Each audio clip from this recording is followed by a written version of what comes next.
สบายดีพวกกับสองเบาเขียวแดนจำปาเนาะวันนี้เขาจะไม่เฮ็ดก้อยพันปลาเนาะพี่น้องนี่เนาะวันนี้เขาสิมาเฮ็ดก้อยพันเนาะปลาเพี้ยเนื่องจากว่าเขาซื้อเมื่อวานนี่ซื้อเมื่อเช้านี่เนาะปลาไม่ไหมเลยเขาเอามาขายให้เพื่อนเนาะเลยว่าสิมาเฮ็ดก้อยพันปลาเนาะพี่น้องเนาะ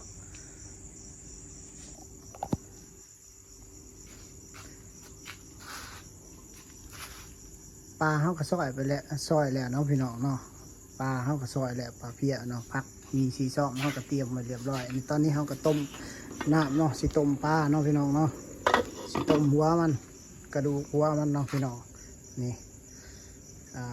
สีเห็ดก่อยพันเนาะพี่น้องเห็ดก่อยพัน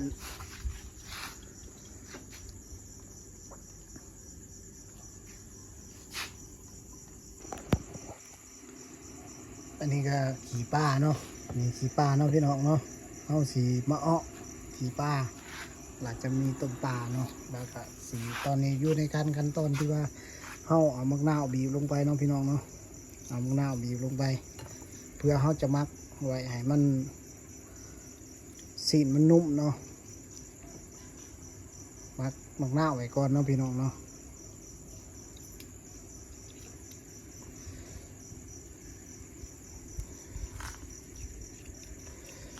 หลังจากเขามักมะนาวแล้วเขาก็ขลุ่นเนาะมักไว้ก่อนเนาะ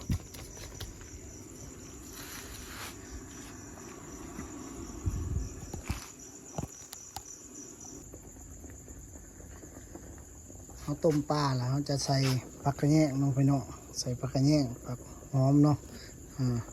ขี่ปลาเขาจะอ้อน้ำหลังเพราะว่าเนื่องจากว่าหม้อแดงเขายังบ่วางเนาะ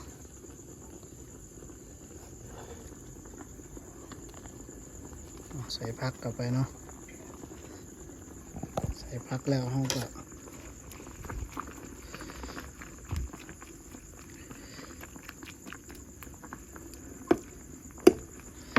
ใส่ผักแล้วเขาก็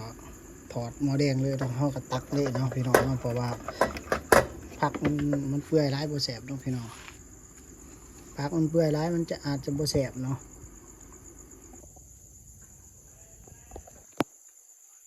ตอนนี้เขาก็สีออกขี้ปลาเนาะออกขี้ปลาสินี่ใบขี้หูดสิงไข่หัวบกบัวหมักพริกไผ่มักเพชรกับใส่เนาะไผ่บ่มักกับบ่ใส่เนาะพี่น้องเนาะใส่เลยเนาะ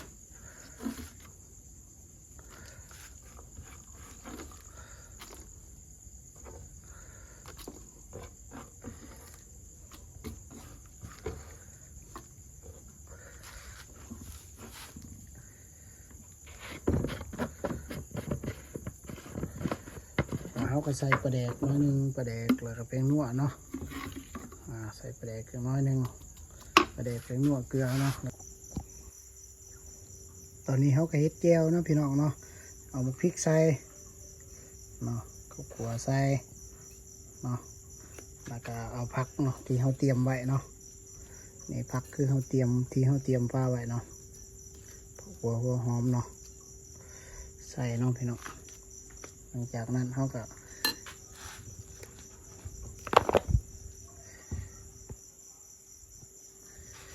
ใส่แล้วก็ค้นเนาะพี่น้องแก้วเนาะเป็นนัวเขาใส่ตอนอ้อแหละน้องพี่น้องเนาะ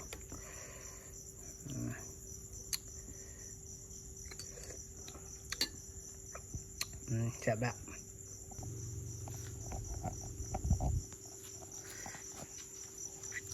เขาสิมาเห็ดพัดเนาะตอนนี้ก็พักกะเขาก็เตรียมไว้แล้วเนาะใส่พักเนาะพี่น้องวัวหอมเนาะเอาปีใส่เนาะมีปีเนาะใส่ไว้เนาะสิงไข่ใส่เนาะพี่น้องเนาะแล้วเขาก็เป็นนัวใส่จังน้อยหนึ่งเกลือใส่จังน้อยหนึ่งเนาะพี่น้อง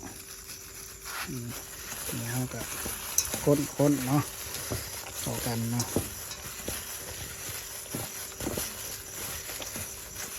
สมีก็ค้นเนาะถือว่าสำเร็จเนาะการที่ว่าเขาปรุงพันปลาเนาะ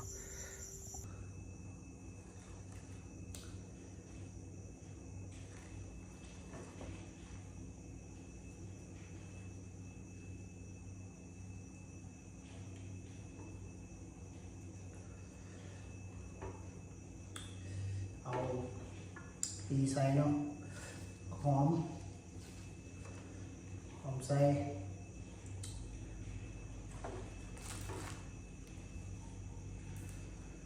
กินแซ่บๆนะพี่น้องเนาะ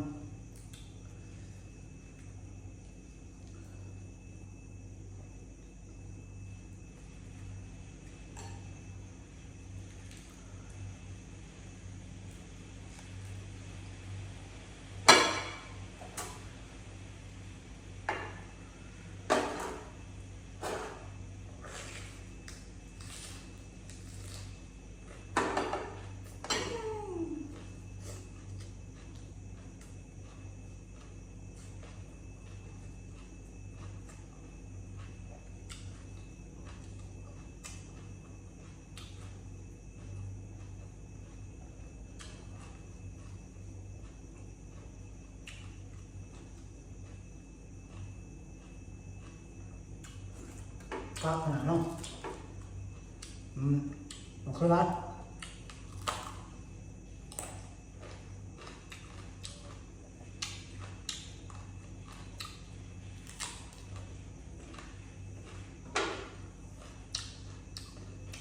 กลัว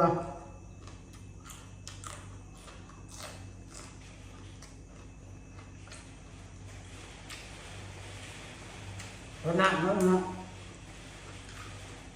น้ำตกปลาต้มหัวปลา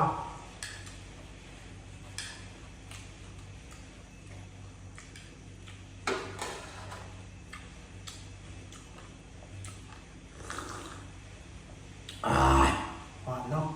หอน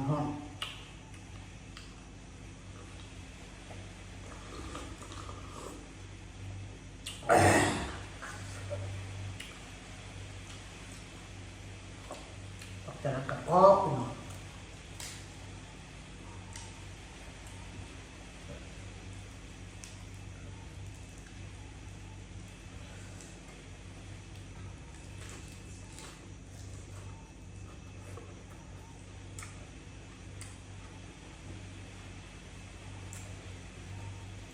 ปากกระแยกเนาะปากกระแยก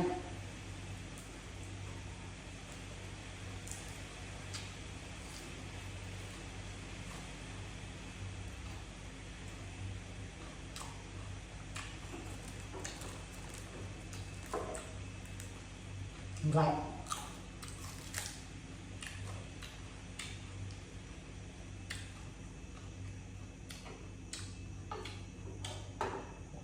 พดแก้วเนาะ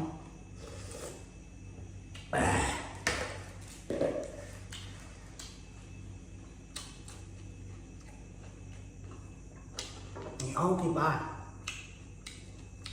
เอาที่บ้านแซ่บ